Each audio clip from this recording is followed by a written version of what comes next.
the feeling after a musical meditation or an anthem that I could just call it, like we've been to church now. So I have a reading for us this morning, and it's from a book called Wintering by Catherine May. A surprising cluster of novels and fairy tales are set in the snow.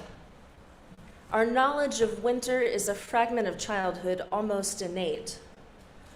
All the careful preparations that animals make to endure the cold, foodless months, hibernation and migration, deciduous trees dropping leaves.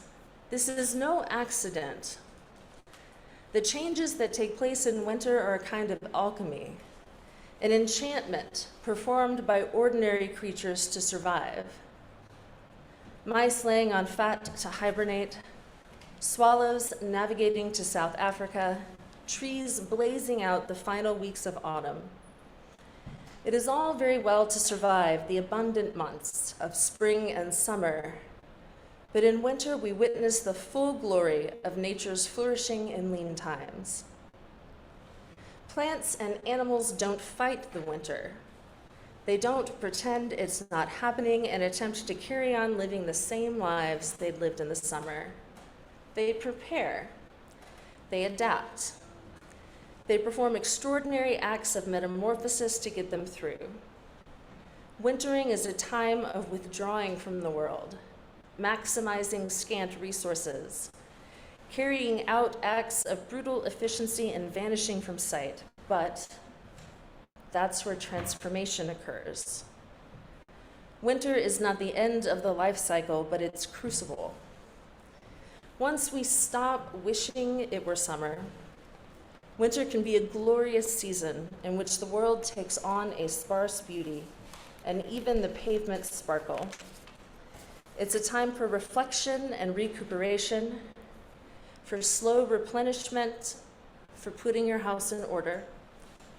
Doing these deeply unfashionable things, slowing down, letting your spare time expand, getting enough sleep, resting, is a radical act now, but it is essential.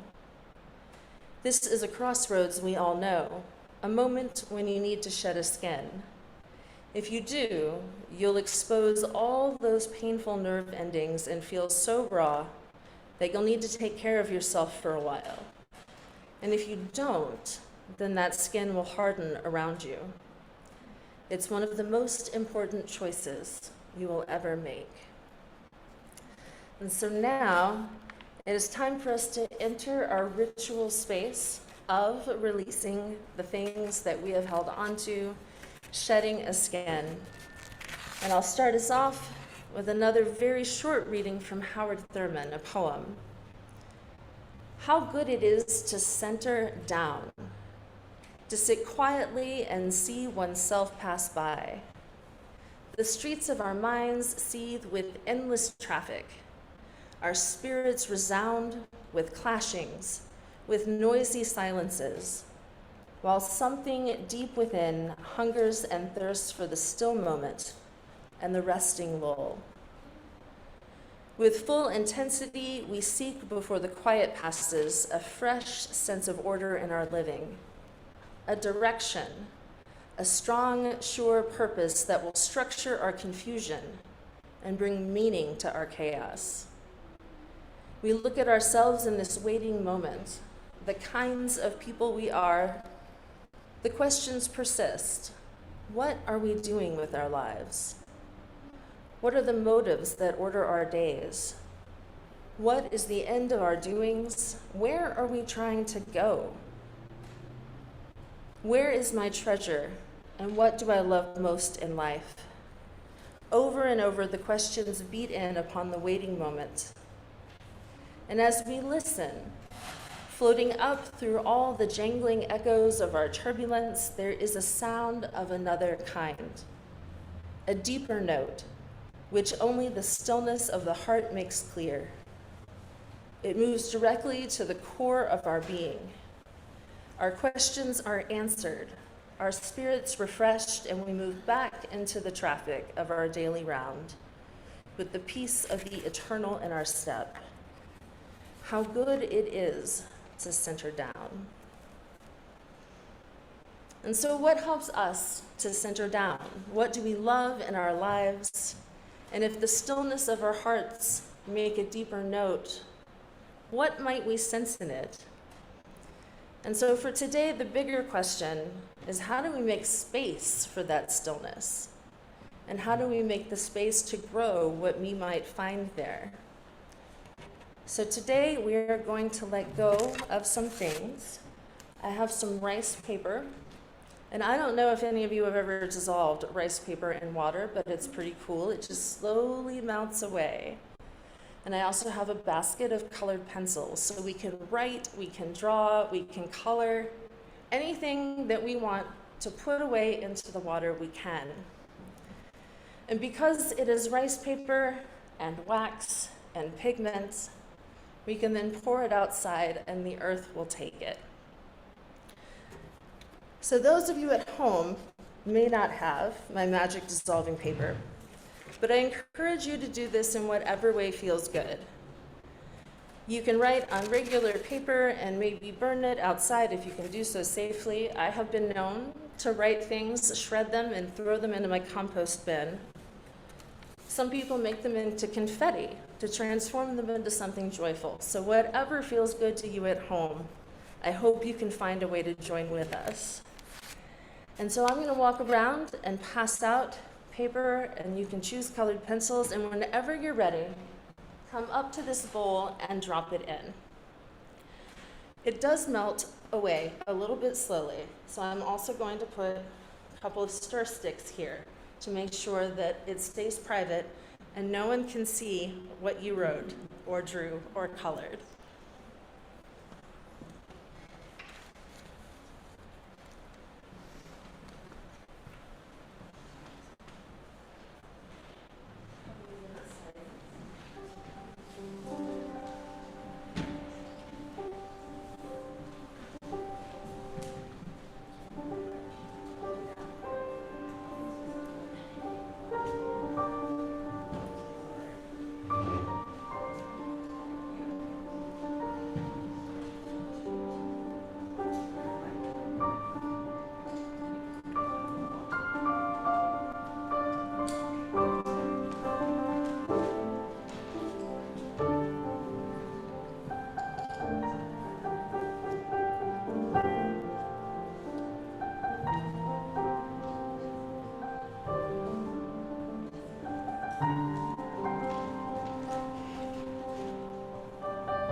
As I gave the water its last few stirs, it is now cloudy.